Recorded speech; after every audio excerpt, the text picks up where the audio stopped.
నమస్కారం. న్యాయసేవ కార్యక్రమానికి స్వాగతం. ఇవాల్టి మన అంశం బాలల చట్టాలు న్యాయ సహాయం. ఈ అంశంపై సలహాలు సూచనలు అందించడానికి మనతో పాటు ఉన్నారు 5వ అదనపు చీఫ్ జ్యుడిషియల్ మెజిస్ట్రేట్ హైదరాబాద్ శ్రీమతి టి మాధవి గారు, అలాగే న్యాయవాది శ్రీమతి వై హరిణి గారు. వారి విలువైన సలహాలు సూచనలు స్వీకరించే ముందుగా మహిళలందరికీ అంతర్జాతీయ మహిళా దినోత్సవ శుభాకాంక్షలు. మీకు కూడా అంతర్జాతీయ మహిళా దినోత్సవ శుభాకాంక్షలు. జడ్జి గారు, ఈ జువెనైల్ జస్టిస్ బోర్డు అంటే ఏంటి? అందరికీ నమస్కారం అండి. ఈటీవీ ప్రేక్షకులకి అంతర్జాతీయ మహిళా దినోత్సవ శుభాకాంక్షలు. ఈరోజు మన టాపిక్లోకి వస్తే జువెనైల్ జస్టిస్ యాక్ట్ మీద మనం ఈరోజు సలహాలు సంప్రదింపులు న్యాయ సలహాల కోసం ఈ కార్యక్రమాన్ని నిర్వహించుకుంటున్నాము. జువెనైల్ జస్టిస్ బోర్డు ప్రతి జిల్లా ముఖ్య కేంద్రంలో ఏర్పాటు చేయబడి ఉంటుందండి. అంటే 18 సంవత్సరాల లోపు వయసు ఉన్న పిల్లలు నేరాలకు పాల్పడినప్పుడు, వాళ్ళ మీద నేరారోపణలు చేయబడినప్పుడు వాళ్ళకు సంబంధించిన రక్షణ, పునరావాసము, వాళ్ళ అభివృద్ధి, వాళ్ళలో మానసిక పరివర్తన, వీటికి సంబంధించి వాళ్ళలో నేర ప్రవృత్తిని రెగ్యులేట్ చేసుకుంటూ మళ్ళీ తిరిగి వాళ్ళని సభ్య సమాజంలో ఏ రకంగా మనం పురోభివృద్ధిలోకి తీసుకురావడానికి సంబంధించిన ఒక మంచి చట్టం అండి ఇది. ఈ జస్టిస్ బోర్డులో, జువెనైల్ జస్టిస్ బోర్డులో ఎవరెవరు ఉంటారండి? ఎవరెవరు మెంబర్స్గా ఉంటారు? జువెనైల్ జస్టిస్ బోర్డులో ఒక junior judicial magistrate of first class ఒక న్యాయమూర్తి గారు ఉంటారండి, లేకపోతే సిజేఎం గారు ఉంటారు. అట్లీస్ట్ మినిమం 3 years ఎక్స్పీరియన్స్ ఉన్న న్యాయమూర్తి గారు దానికి జువెనైల్ జస్టిస్ బోర్డుకి ప్రిన్సిపల్ మ్యాజిస్ట్రేట్గా వర్క్ చేస్తారు. వాళ్ళతో పాటు 2 members ఉంటారు. ఆ 2 members లో ఒక మెంబర్ కంపల్సరీగా ఉమెన్ అయి ఉండాలండి.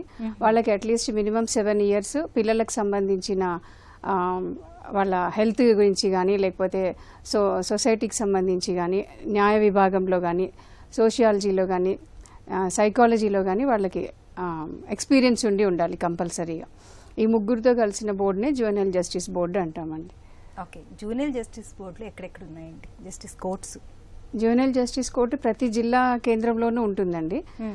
కంపల్సరీగా ఎక్కడైతే జువెనైల్ జస్టిస్ కోర్టు ఏర్పాటు చేయబడాలని మనకు చట్ట ప్రకారం ఉన్నదో ప్రతి జిల్లా కేంద్రంలో ఉంటుంది. ఇక్కడ హైదరాబాద్లో మాత్రం స్పెసిఫిక్గా జువెనైల్ జస్టిస్ బోర్డు సపరేట్గా ఉన్నది. మిగతా చోట్లలో రెగ్యులర్ కోర్టుతో పాటు ఆ కోర్టు చేస్తున్న మహిళా అధికారినియే జువెనైల్ జస్టిస్ బోర్డు ప్రిన్సిపల్ మ్యాజిస్ట్రేట్గా కూడా వర్క్ చేస్తున్నారు. ఇక్కడ మనకు మాత్రమే తెలంగాణ మొత్తంలో హైదరాబాద్లో మాత్రమే సపరేట్గా juvenile justice board cum 5th AJCM court నడుస్తుందండి. ఓకే, అలాగే సాధారణ కోర్టుకి జువెనైల్ జస్టిస్ కోర్టుకి ఉన్న తేడా ఏంటంటే? సాధారణ కోర్టుకి జువెనైల్ జస్టిస్ కోర్టుకి చాలా తేడా ఉంటుందండి. సాధారణ కోర్టులో మీకు 18 years అబవ్ ఉన్న అక్యూజ్డ్ పర్సన్స్, అడల్ట్ అక్యూజ్డ్ కోసం కోర్టు నడుస్తున్నది. అది జువెనైల్ కోర్టుకు వచ్చేసరికి బిలో 18 years వాళ్ళు మాత్రమే ఇక్కడ ట్రయల్ ఫేస్ చేస్తుంటారు. మీకు రెగ్యులర్గా ఉండే కోర్టు అట్మాస్ఫియర్కి జువెనైల్ కోర్టుకి చాలా తేడా ఉంటుంది. రైట్ ఫ్రమ్ ది ఎంట్రన్స్ దగ్గర నుంచే మీకు తేడా ఉంటుంది. పిల్లల్ని ఇక్కడ మేము చాలా ఫ్రెండ్లీ నేచర్లో ట్రీట్ చేయాల్సి ఉంటుంది. రెగ్యులర్ కోర్టులో మీకు ఫ్రెండ్లీ నేచర్ అనేది ఉండదు. రెగ్యులర్ కోర్టులో వచ్చేసి మనకు స్ట్రిక్ట్ ప్రొసీజర్ ఆఫ్ లాని ఫాలో అవుతూ ఉంటాము. ఇక్కడ కూడా లాని ఫాలో అవుతాము, కానీ మేము కానీ పోలీసు వాళ్ళు కానీ అడ్వకేట్స్ కానీ ఎవిడెన్స్ చెప్పడానికి వచ్చే ఉన్నతాధికారులు ఎవరు కూడా వాళ్ళ వృత్తికి సంబంధించిన ఫుల్ యూనిఫామ్స్లో రారనమాట. మామూలుగా నార్మల్గా సివిల్ డ్రెస్లో ఎలా ఉంటామో అలాగే ఉంటాము. కోర్టు అట్మాస్ఫియర్ ఏమీ ఉండదు. ప్లస్ విట్నెస్ని కూడా జువెనైల్ జస్టిస్ బోర్డులో each witness should be triad in camera proceedings అంటాం. అంటే ఏ వ్యక్తి అయితే సాక్ష్యం చెప్పడానికి వచ్చాడో ఆ సాక్ష్యం చెప్తున్న వ్యక్తి ప్లస్ నేరం మోపబడిన బాలుడు లేదా బాలిక, అతనికి సంబంధించిన లేదా ఆమెకు సంబంధించిన అడ్వకేట్ గారు, ఏపీపీ గారు, బోర్డు మెంబరు, మ్యాజిస్ట్రేట్, టైపిస్ట్, వీళ్ళు మాత్రమే ఉంటారు. అదే రెగ్యులర్ కోర్టులో అలా కాదు. రెగ్యులర్ కోర్టులో ఎవిడెన్స్ నడుస్తున్నప్పుడు మిగతా వాళ్ళందరూ కూడా ఉంటారు. మిగతా అడ్వకేట్స్ ఉంటారు, పోలీసులు ఉంటారు, వెయిట్ చేస్తున్న పబ్లిక్ ఉంటారు. అక్కడ మనం స్పెసిఫిక్ ఈ కేసులో మాత్రమే ఇన్ కెమెరా జరగాలి, పోక్సోలో మాత్రమే ఇన్ కెమెరా జరగాలి అని జడ్జి గారు ఏమైనా డైరెక్షన్స్ ఇచ్చిన వాటిలోనే లేదండి. పేరెంట్ కూడా నాట్ అలౌడ్. అబ్బాయి ఉంటాడు కదా, జువెనైల్ CCL ఉంటాడు, అంటే child in conflict with law అంటాం. ఇక్కడ రెగ్యులర్ కోర్టులో అయితే అక్యూజ్డ్ అంటాము. ఈ CCL నిలబడుకొని ఉంటాడు, తనకు సంబంధించిన అడ్వకేట్ కూడా ఉంటారు. వీళ్ళు మాత్రమే లోపలికి అలౌడ్, ఇంకా మిగతా వాళ్ళు అలౌ లేదు. ఒకవేళ ఈ ప్రొసీజర్ జరుగుతున్నప్పుడు వేరే అడ్వకేట్ గారు కానీ ఇంకా డాక్టర్ గారు ఎవిడెన్స్ చెప్పడానికి వచ్చిన వాళ్ళైనా, ట్రాన్స్లేటర్ ఎవరైనా వచ్చిన వాళ్ళు ఉన్నా కూడా బయట వెయిటింగ్ రూమ్స్ ఉంటాయి, అక్కడ వెయిట్ చేస్తారు. కానీ విట్నెస్ మాత్రం all witnesses should be tried in camera proceedings అండి. ఇంకా రెగ్యులర్ కోర్టులో మనము శిక్షలు వేస్తాం లేదా ఫైన్స్ వేస్తాం అక్యూజ్డ్కి. అదే ఇప్పుడు బాలల కోర్టులోకి, మా కోర్టులోకి వచ్చేసరికి మాత్రం వీళ్ళలో పరివర్తన తీసుకొచ్చే విధంగా వీళ్ళకి శిక్ష అనేది ఉంటుంది. దాన్ని శిక్ష అని అన్నాం కానీ వాళ్ళకి ఇచ్చే పనిష్మెంట్ కూడా వాళ్ళలో మార్పు రియలైజ్ అయ్యి నేను ఈ నేరం చేశాను కాబట్టి నాకు ఇట్లాంటిది ఉన్నది అని కమ్యూనిటీ సర్వీస్ అని కానీ లేకపోతే ఏదైనా వొకేషనల్ కోర్స్ నేర్పించడానికి కానీ తనకి ఇచ్చే శిక్ష కూడా తన ఫ్యూచర్లో తనకి యూజ్ అయ్యే దానిలాగానే ఉంటుందన్నమాట. ఓకే, లాయర్ గారు, చట్టంతో విభేదించిన పిల్లలంటే ఎవరు? చట్టంతో విభేదించిన పిల్లలు అని అంటే ఎవరైతే ఈ నేరస్తులుగా అంటే బాల నేరస్తులు అని అంటారు వీళ్ళని. ముఖ్యంగా వచ్చేసి ఈ పిల్లలు తిండి లేక కానీ ఈ పావర్టీ అండర్ పావర్టీ కానీ కొన్ని సమస్యలతో బాధపడుతున్న పిల్లలు సైకలాజికల్ ఇది లేని వాళ్ళు ఈ నేరాలకు అనేది పాల్పడుతూ ఉంటారు. అంటే మన ఈ సమాజంలో ఏదైతే లాకు సంబంధించి ఉంటుందో దానికి ఎగ్నెస్ట్గా వెళ్ళే పిల్లలందరినీ ఈ పరిధిలోకి తీసుకురావచ్చండి. ఓకే, దీనికి వయసు పరిమితి ఏమన్నా ఉంటుంది? వయసు పరిమితి అనేది ఈ చట్టంలో పొందుపరిచిన విధంగా సెక్షన్ 2(12) కింద బాలలు చిన్న పిల్లలు అంటే 18 ఏళ్ల వయసు లోపల వాళ్ళని ఈ చట్ట పరిధిలోకి తీసుకొస్తారు. ఓకే, ఒక కాల్ తీసుకుందాం అండి. జగిత్యాల నుంచి రాజయ్య గారు. హలో. మీకును న్యాయమూర్తి గారికును న్యాయవాది గారికి వందనములు. అయితే చిన్నపిల్లలకు నేరం చేసి అనుకోండి 17 years 16 years వాళ్ళు ఒకటి వాళ్ళు అయితే వాళ్ళకు ఎలాంటి శిక్షలు ఉంటాయి? శిక్షలు ఉన్నా గానీ ఏమన్నా వాళ్ళకు ఫ్యూచర్ లో ఎట్లా ఉంటది అన్నదాన్ని తమ ద్వారా ప్రార్థిస్తూ అడుగుతున్నాను. జడ్జి గారు, శిక్షలు అంటే వాళ్ళకి పనిష్మెంట్ ఇందాకనే నేను చెప్పానండి ఇంట్రొడక్షన్లో. వాళ్ళు చేసిన నేరాన్ని బట్టి, ఆ నేర తీవ్రతని బట్టి, అతని వయసుని బట్టి, అతని కుటుంబాన్ని బట్టి ఇవన్నీ పరిగణలోకి తీసుకుని ఒకవేళ చదువుకుంటున్న పిల్లవాడైతే అతని ఎడ్యుకేషనల్ ఇయర్స్ లాస్ అవ్వకుండా దాన్ని కూడా దృష్టిలో పెట్టుకుని, లేదా కుటుంబ అవసరంల నిమిత్తం పని భారం నిమిత్తం ఏదైనా పని చేస్తున్న అబ్బాయి అయితే వాటి వయసుని కూడా దృష్టిలో పెట్టుకుని అతనికి ఇచ్చే పనిష్మెంట్స్ ఉంటాయండి. అది కేసుని బట్టి డిఫరెంట్గా ఉంటుంది. ఆ కేసులో పనిష్మెంట్లో భాగంగానే అతనిలో మార్పు జరిగి అతనికి తీసుకుంటున్న పనిష్మెంట్లోనే అతనికి ఫ్యూచర్కి ఉపయోగపడే విధంగా, ఇప్పుడు సపోజ్ మా దగ్గరకు వచ్చిన అబ్బాయి ఒక ఏదైనా చిన్న దొంగతనం నేరం చేస్తున్నాడు, కానీ తనకి ప్లంబింగ్ వర్కో లేకపోతే టైలరింగ్ వర్కో ఇట్లాంటిది ఏదైనా వొకేషనల్కి సంబంధించిన వృత్తి మీద కూడా ఇష్టం ఉన్నది, ఇంట్రెస్ట్ ఉన్నది అని మేము అబ్జర్వ్ చేసిన పక్షంలో అతనికి పనిష్మెంట్తో పాటు ఈ పలానా వొకేషనల్ సెంటర్కి వెళ్ళి ఈ ట్రైనింగ్ నేర్చుకోవాలి, ఇతను రెగ్యులర్గా వచ్చి ట్రైనింగ్ అటెండ్ అవుతున్నాడా లేదా అని ఆ ట్రైనింగ్ సెంటర్ వాళ్ళకు కూడా మేము ఇన్స్ట్రక్షన్స్ ఇస్తామండి. అది అయిపోయిన తర్వాత అతనికి సర్టిఫికేట్ కూడా ఇస్తారు ఆ ట్రైనింగ్ సెంటర్ నుంచి. సో అతని శిక్షలో భాగంగా అతని భవిష్యత్తుకు ఉపయోగపడే వొకేషనల్ ట్రైనింగ్ కూడా ఇవ్వడం జరుగుతుంది. ఇది ఎగ్జాక్ట్గా ఈ కేసుకి ఇది, ఈ కేసుకి ఇది అనేది జరిగిన నేరం తీవ్రతని బట్టి అతని వయసుని బట్టి ఒక్కొక్క కేసుకి తేడా ఉంటుందండి. మరో కాల్ తీసుకుందాం అండి. వరంగల్ నుంచి రాజేష్ గారు. Hello. Hello madam, good morning madam. Good morning అండి, చెప్పండి. Madam, my name is Rajesh. Okay madam, నాకు ఒక బాబు 2019 లో మ్యారేజ్ అయింది. ఓకే. కొంచెం చిన్న కారణాల వల్ల చిన్న గొడవలలో విడిపోయాము. బాబు వచ్చేసి తన ఇక్కడ కన్ఫర్మ్ వెళ్ళిపోయింది, తన దగ్గర డెలివరీ అయింది. ఇప్పటికి 5 years. సరే, అంటే పిల్లలు మీ దగ్గర ఉన్నారా అండి? పిల్లలు ఆమె దగ్గర ఉన్నారు, నాకు ఇవ్వడం లేదు. ఓకే, పిల్లలకు సంబంధించి ఇప్పుడు ఏమన్నా ప్రాబ్లం ఉందా? ఈ రోజు మనం మాట్లాడుకుంటుంది బాలల చట్టాల గురించి అండి. అందుకే కాల్ చేశాను. చెప్పండి, ఫ్యామిలీకి సంబంధించి కాకుండా మీ పిల్లల గురించి చెప్పండి. Okay madam. అయితే అంటే మీ పిల్లలు ఏమన్నా నేరం చేశారా అండి? చట్టంతో విభేదించారా?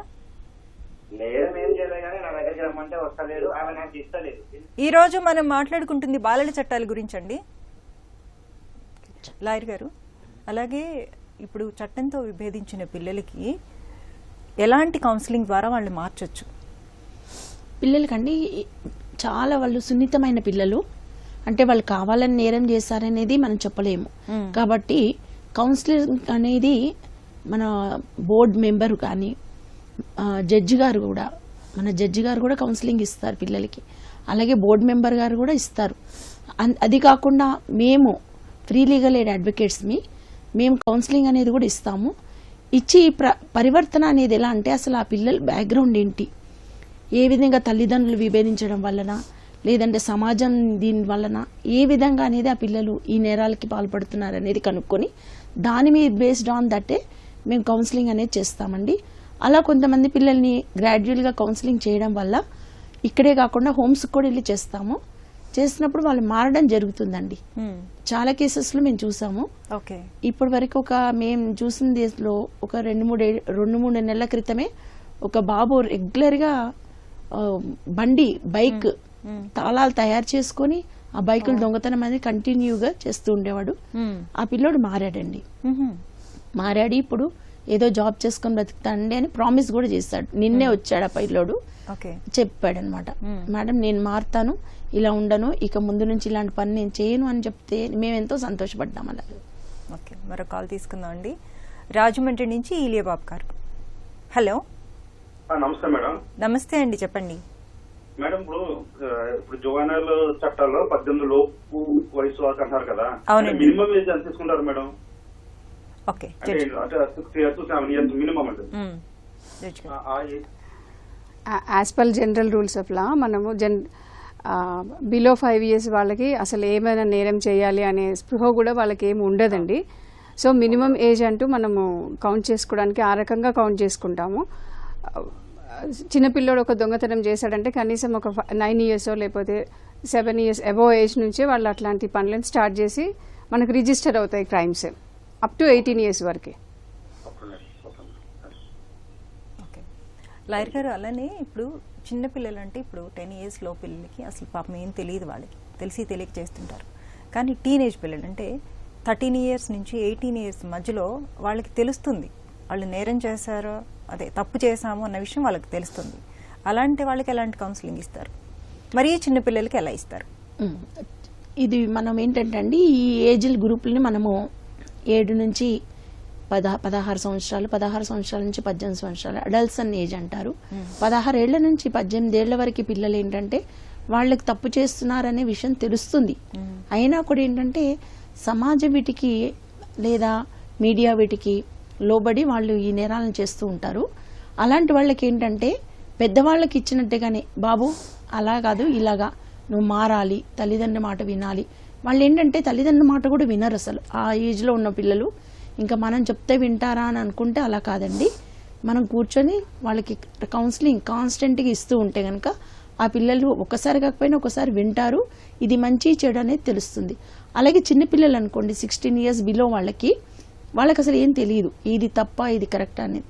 ఇంకొక విషయం చెప్పాలంటే అండి, అసలు మేము చిన్నప్పుడు చదువుకునేటప్పుడు మనకేంటంటే ఒక సబ్జెక్ట్ అనేది ఉండేది.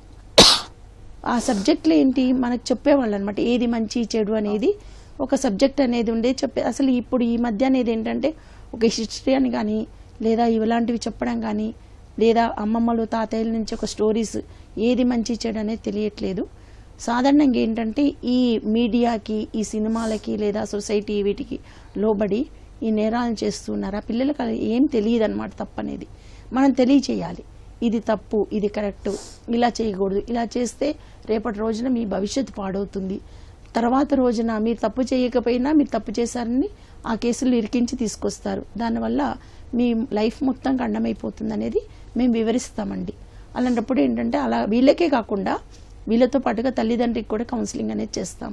వాళ్ళు ఎలా చూసుకోవాలి ఏంటి, పిల్లల్ని మీరు పట్టించుకోనందుకే పిల్లలు ఈ స్టేజ్కి వచ్చారు కాబట్టి ఒక నిఘా అనేది ఉంచాలండి అని చెప్పి చెప్తాము. అలాగే పేరెంట్స్ కౌన్సిలింగ్ ప్లస్ పిల్లలకు కూడా కౌన్సిలింగ్ ఇచ్చి మార్చడానికి ప్రయత్నం చేస్తామండి. ఓకే జడ్జి గారు, చట్టంతో విభేదించిన పిల్లల్ని జూనియల్ హోమ్స్కి పంపిస్తూ ఉంటారు. అవును, అక్కడ వసతులు ఎలా ఉంటాయి వారికి? జూనియల్ హోమ్స్లో it's like a friendly atmosphere hostels లాగా ఉంటాయండి. అక్కడే మనకి రెగ్యులర్ జైల్స్కి జూనియల్ హోమ్స్కి తేడా ఉంటుంది. రెగ్యులర్ జైల్స్లో అయితే మీకు ఒకటే డిస్ట్రిక్ట్ హెడ్ క్వార్టర్స్లో ఒక జైలు ఉంటుంది, లేదా మండల్ హెడ్ క్వార్టర్స్లో ఉంటుంది, మనకి మళ్ళీ సెంట్రల్ జైల్స్ ఉంటాయి. అదే జూనియల్ హోమ్స్కి వచ్చేసరికి మాత్రం టెంపరీ అబ్జర్వేషన్ హోమ్స్ సపరేట్గా ఫర్ బాయ్స్కి గర్ల్స్కి సపరేట్గా ఉంటుందండి. మనకి ఇక్కడ హైదరాబాద్లో వచ్చేసి సైఫాబాద్లో ఉంటుంది temporary observation home for boys. దానికి అంటే ఎంక్వైరీ జరుగుతున్న పిల్లలకి మాత్రమే అక్కడ ఉంటాయి. అంటే ట్రయల్స్ జరుగుతున్న పిల్లలు, ఫ్రెష్గా రిమాండ్ అయ్యి వచ్చిన పిల్లలు వాళ్ళందరూ అక్కడ ఉంటారు. అదే మనం జడ్జిమెంట్ అయిపోయి ఫైనల్ ఆర్డర్స్ అయిపోయి వాళ్ళకి ఏదైనా ఒక పనిష్మెంట్ లాంటిది, ఒక ట్రైనింగ్ లాంటిది అట్లాంటిది ఏర్పాటు చేసినవి స్పెషల్ హోమ్ ఫర్ బాయ్స్ గాజుల రామారంలో ఉంటుందండి. అది సపరేట్ హోమ్ ఉంటుంది. దాంట్లోనే ప్లేస్ ఆఫ్ సేఫ్టీ కూడా ఉంటుందండి. అంటే ఇప్పుడు మనకి అబోవ్ 18 years ఉన్నాడు అబ్బాయి, కానీ 21 years లోపల ఉన్నాడు, ఈ లోపల వాడు నేరం చేసిందని మనకి నిరూపితం అయ్యింది. తనని అడల్ట్ కింద ట్రీట్ చేయడానికి బయట జైలుకి పంపలేము. అట్లాంటప్పుడు ఈ ప్లేస్ ఆఫ్ సేఫ్టీలో పెట్టి తనకి అబ్జర్వేషన్ చేసుకుంటూ తనని అక్కడ ఉంచడం జరుగుతుంది. దాంతోపాటు అమ్మాయిలకు కూడా సపరేట్ హోమ్ ఉంటుందండి. అబ్జర్వేషన్ హోమ్ ఫర్ గర్ల్స్ అయినా అదే, స్పెషల్ హోమ్ ఫర్ గర్ల్స్ అయినా అదే మనకి నింబోలి అడ్డాలో ఉంటుంది. దాంట్లోనే ప్లేస్ ఆఫ్ సేఫ్టీ ఉంటుంది, దాంట్లోనే ఆఫ్టర్ కేర్ కూడా ఉంటుంది. అక్కడ వాళ్ళకి ట్యూటర్స్ ఉంటారు, 2-3 టీచర్స్ ఉంటారు. అస్సలు చదువు రాని పిల్లలకైతేనేమో ఐఈలు నేర్పించే దగ్గర నుంచి వాళ్ళకి ఒక 7th క్లాస్ ఎగ్జామ్స్, ఇంకా కొంచెం ఇంట్రెస్ట్గా ఉన్నారు, ఏజ్ సరిపోతుంది అనుకుంటే 10th class open board exams రాయించే ఫెసిలిటీస్ కూడా అక్కడ ఉన్నాయండి. ఇవి కాకుండా మనకి బేకరీ ఐటమ్స్ తయారు చేయాలనే ఇంట్రెస్ట్ ఎవరికైనా అమ్మాయిలకు ఉన్నది అని అంటే వాళ్ళకి సంబంధించిన కూడా ఒక మాస్టర్ని పెట్టడం జరిగింది. అమ్మాయిల హోమ్లో అది కూడా ఫెసిలిటీ ఉన్నది. కుట్లు అల్లికలకు సంబంధించి నేర్పించే ట్రైనర్ ఉన్నారు, బ్యూటీషియన్ కోర్స్ నేర్పించే ట్రైనర్ ఉన్నారు. అంటే చట్టం ఉద్దేశమైన మా ఉద్దేశమైన ఏంటంటే వాళ్ళు అక్కడ ఉన్న పీరియడ్ వేస్ట్ అవ్వకుండా ఏదో ఒక ప్రొఫెషనల్గా వాళ్ళకి పనికొచ్చి బయటకు వచ్చిన తర్వాత వాళ్ళ కాళ్ళ మీద వాళ్ళు నిలబడేటట్టుగా వాళ్ళ స్వయం ఉపాధి కల్పన కల్పించే పదంలో ఆ ట్రైనింగ్ ఫెసిలిటీస్ అనేవి గవర్నమెంట్తో మాట్లాడుకుని ఏర్పాటు చేయడం జరుగుతుందండి. అట్లీస్ట్ ఒక 3 months 4 months వాళ్ళు ఉండాల్సి వస్తే మినిమం బేసిక్స్ అయినా వాళ్ళు ఇంట్రెస్ట్ ఉన్న పనిలో నేర్చుకుని సాధికారత సంపాదించుకుని బయటికి వెళ్ళగలుగుతారు. క్యాండిల్స్ మేకింగ్ కూడా ఉంటుంది, డోర్ మ్యాట్స్ మేకింగ్ ఉంటుంది, దరీ మేకింగ్ ఉంటుంది. అండ్ రీసెంట్గా రిటైర్ అయిపోయిన ఒక డైరెక్టర్ గారు ఒక ప్రపోజల్ పెట్టి వెళ్ళారు, కాటన్ శారీస్ వీవింగ్ నేవింగ్ నుంచి కూడా ఒక ఇండస్ట్రీ లాంటిది పెట్టాలి అనేది. అది ఇంకా డిస్కషన్స్లో ఉందన్నమాట. అబ్బాయిలకు సంబంధించిన దాంట్లో అయితే గాజుల రామారం హోమ్కి అటాచ్డ్గా పెట్రోల్ బంక్ ఉన్నది. ఇప్పుడు మెయిన్ జైలు పక్కకి మనకి చంచల్గూడ జైలు దగ్గర ఎట్లా పెట్రోల్ పంప్ ఉంటుందో అట్లానే గాజుల రామారంలో ఒక పెట్రోల్ పంప్ ఉన్నది.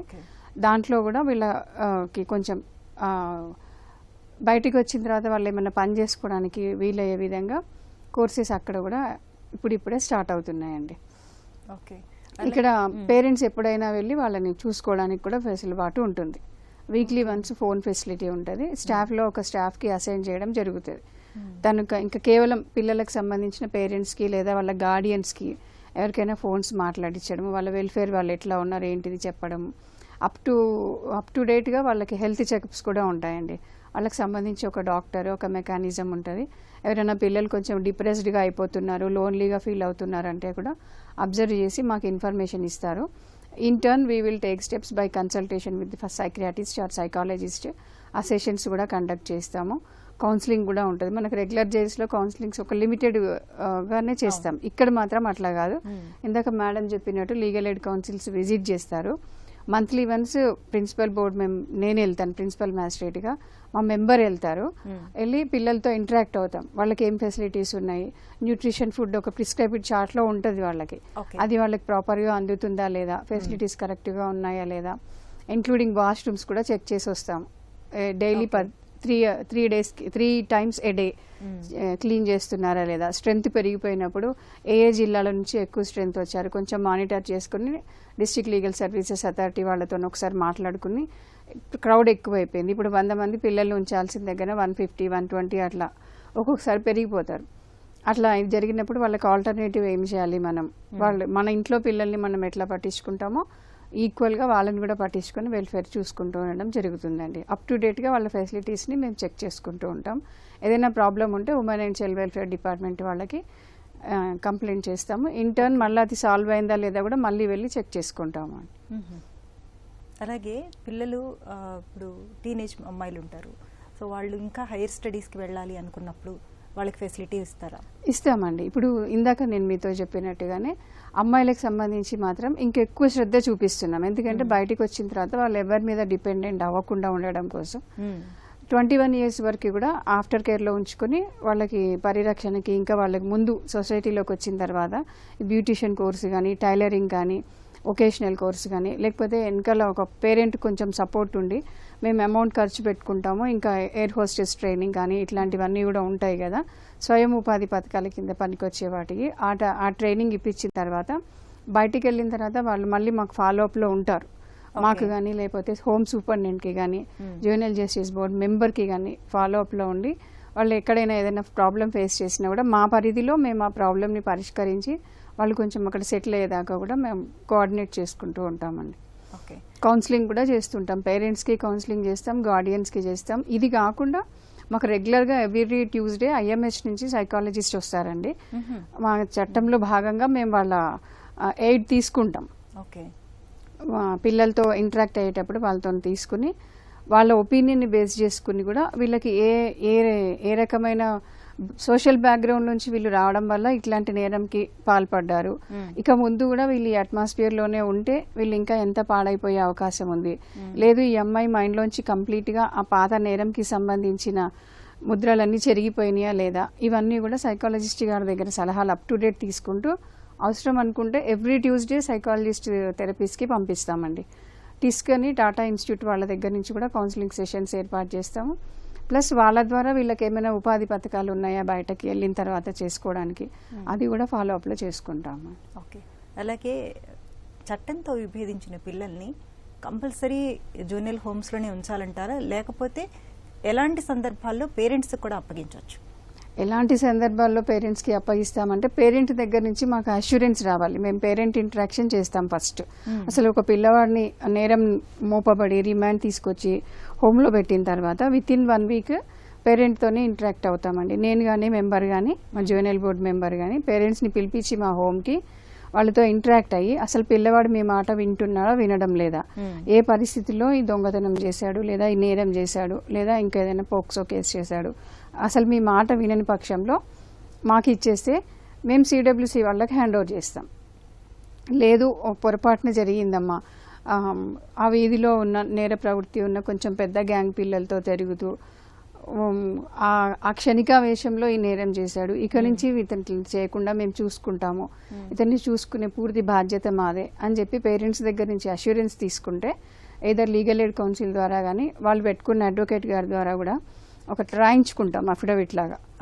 రాయించుకుని అది వీళ్ళ దగ్గర సర్టిఫై చేయించుకుని పిల్లవాడిని వాళ్ళకి అప్పగించడం జరుగుతుంది. అప్పుడు అప్పగించినప్పుడు కూడా వాళ్ళకి కౌన్సిలింగ్ సెషన్స్ అవసరం ఉంది అని అతని మీద నిరూపించబడిన దాని బ్యాక్గ్రౌండ్ని బట్టి అవసరం ఉంది అనుకుంటే పేరెంట్ని పిల్లవాడిని ఇద్దరిని కౌన్సిలింగ్ సెషన్స్కి అటెండ్ అవ్వడానికి తీసుకుంటాం. అట్లా కాకుండా అసలు వాళ్ళు మేము ముందుకు రాలేము, వీడు మాకు కంట్రోల్ అవుతలేడు అనే సందర్భాల్లో కేసులు కొంచెం ఈ మధ్య ఎక్కువ పెరుగుతున్నాయి. పిల్లలు వాళ్ళ మాట వినడం లేదు, వీధిలో వీడు ఉండడం వల్ల మాకు కంప్లైంట్స్ వస్తున్నాయి, మేము ఇల్లులు మారాల్సి వస్తుంది వీడిని కంట్రోల్ చేయలేక అని చెప్పే సందర్భాలు కూడా ఉన్నాయి. అట్లాంటప్పుడు వాడిని కంప్లీట్గా మా కేర్లోకి తీసుకుని CWC వాళ్ళకి హ్యాండ్ ఓవర్ చేసి child in need and care and protection home ఉంటుంది, దాంట్లో పెట్టి దాంట్లో ఇంకెక్కువ ఫెసిలిటీస్ ఉంటాయి. ఏజ్ వైజ్గా వాళ్ళ మెంటాలిటీ వైజ్గా సెగ్రిగేట్ చేసి వాళ్ళు ఉండే ఫ్లోర్స్ని కూడా సెగ్రిగేట్ చేసి ఉంచడం జరుగుతుంది. కొంచెం ఎక్కువ నేర ప్రవృత్తి ఉన్నవాడు మామూలు వాడితో కలవకుండా అట్లా వాళ్ళని సెగ్రిగేట్ చేసి అప్ టు డేట్గా వాళ్ళని చూసుకోవడం జరుగుతుంది అండి. ఓకే. అలాగే లాయర్ గారు, జూనియల్ జస్టిస్ హోమ్స్ కాకుండా పిల్లలకి ఇంకా ఏమైనా హోమ్స్ ఉన్నాయి? NGOs లాంటివి ఉన్నాయండి, సేఫ్టీ హోమ్స్ ఉన్నాయి, NGOs లాంటివి ఉన్నాయి. వాటి ద్వారా కూడా ఇప్పుడు ఈ దీంట్లో అవసరం లేదు, పిల్లలు కొంచెం బాగానే ఉన్నారు, చదువుకోగలుగుతారు, చేస్తారని NGOsకి కొన్ని చోట్ల కొన్ని కేసెస్లో అప్పగించడం జరుగుతుంది. వాళ్ళు కూడా ప్రొటెక్షన్ అండ్ కేర్ తీసుకుంటారు. ఈ మొత్తం యాక్ట్ కూడా ఏంటంటే పిల్లల్ని రిఫార్మ్ చేసి ఇలాంటి వాటికి మళ్ళీ వెళ్లకుండా మళ్ళీ నార్మల్ సమాజంలోకి ఆ పిల్లలు చక్కగా ఎదిగి ముందుకెళ్ళడానికి అవకాశం కల్పించే విధంగా ఈ సేఫ్టీ హోమ్స్లో కూడా వాళ్ళకి ట్రైనింగ్ అనేది ఇస్తారు, చదువు చెప్తారు, విద్యా బోధన చేస్తారు, హెల్త్ కేర్ తీసుకుంటారు. మనము ఈ హోమ్స్లో చాలా వరకు చూస్తే అండి, మేము వెళ్ళి అబ్జర్వ్ చేస్తూ ఉంటాం కదా, రెగ్యులర్గా అబ్జర్వేషన్ ఉంటుంది.